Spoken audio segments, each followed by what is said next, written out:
Alright, let's talk some ideas here. So using this old Van Halen scale etude, I would say take the ideas in it, break it down. So I believe this was fine, but when you started getting into the like 2 strings at a time, that's when it started to get the issues would creep up. So my suggestion is take this, make that the long, slow build up. So do the buy 5s thing, and really every single time buy 5s. I mean, you're gonna just get absolutely sick of this damn thing.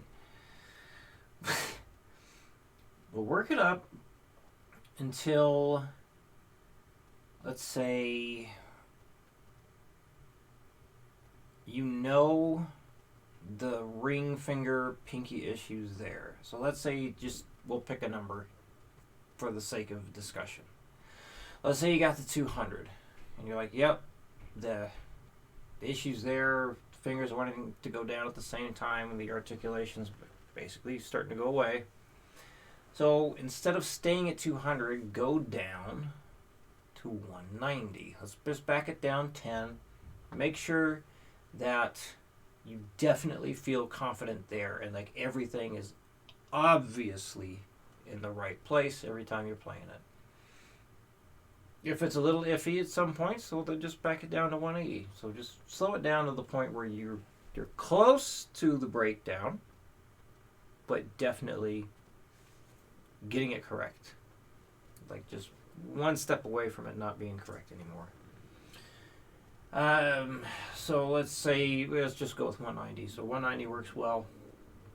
So for that whole week, you want to do the whole week? I'm trying to remember my idea that I'd never tried, but it just sounded like a good idea.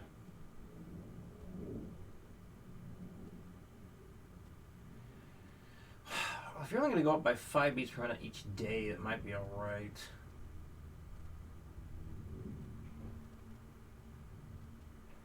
Yeah, so let's say, well, yeah, the whole week that might be excessive. So so you stay at the 190, but then you spend like 5 minutes playing the same thing,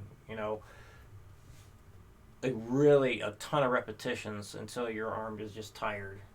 So maybe not necessarily 5 minutes, but at least 4 repetitions. At least 4 repetitions at that speed.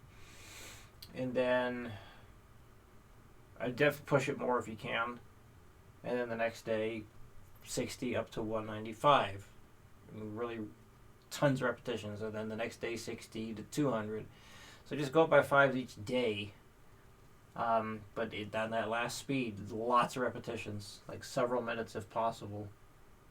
But they got to be correct too. They have to be correct.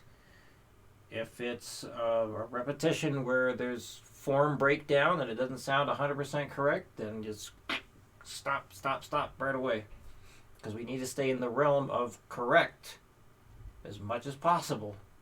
Because every time we step out and the problem happens, then it just reinforces that bad habit.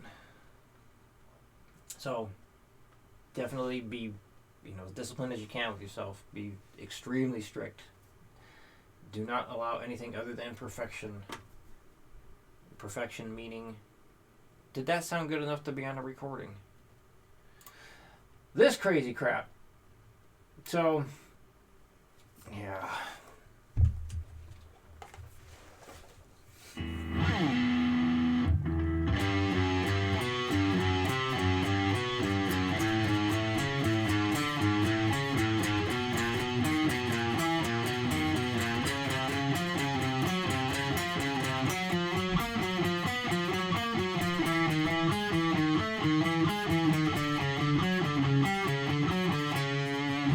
So on. So, I mean, you can take things even further. So obviously you go up all the way and then come back down. But you don't have to, do 3, 5, 7, 9 for the start. You can just go all the way down here.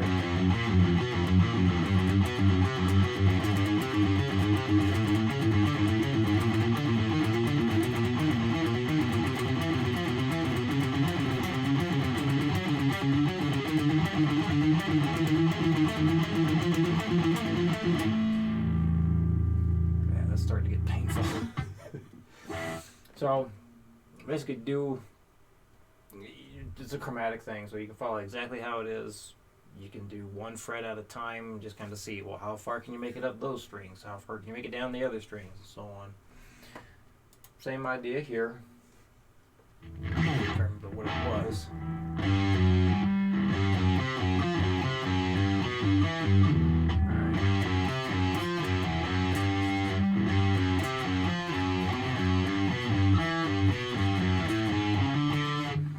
I better slow it down.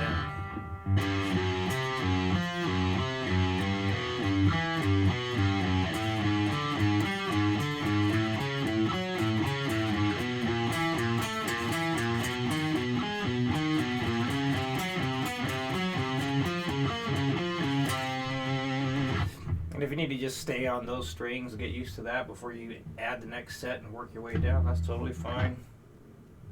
So definitely take your time with these. And this guy here, let's see. So really, that's the pattern right there. And then you move up a string and you do the same pattern. And you move up a string, do the same pattern. Eventually, working your way down a string, same pattern. Down a string, same pattern. If at any time the stretch feels like too much, just play it higher up on the fretboard. And timing, not a huge thing, I would say. Not for this.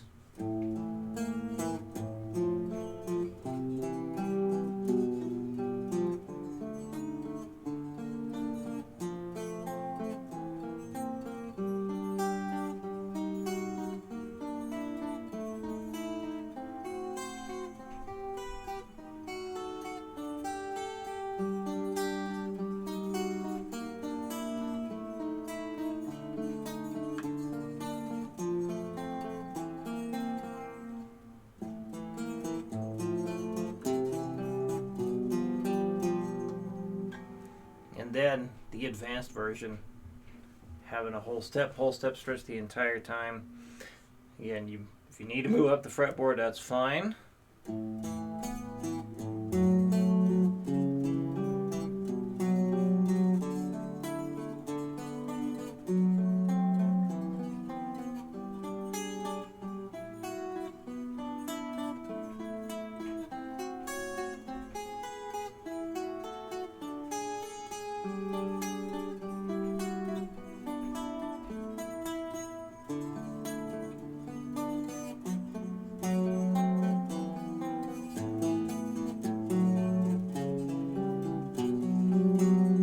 Whew. Yeah, you're gonna feel that one. So, goodness. All right. Whew, sorry. But yeah, those exercises there, those big old things, just take your time with them. Really just there to help get more control and independence over the third and fourth finger. And if you recall, one of the suggestions I had was when you do improv practice, just try and solo with only your third and fourth fingers. That's it. I think that about covers it. So, if any questions come up, let me know. And then yeah, after a month or so, just let me know how things are going. But as of now, I feel like you do have the tools. You know what to do. So let's see what you can do with it. And yeah, take it from there. All right. Have a good one. Hopefully you have a good trip. And I will talk to you soon.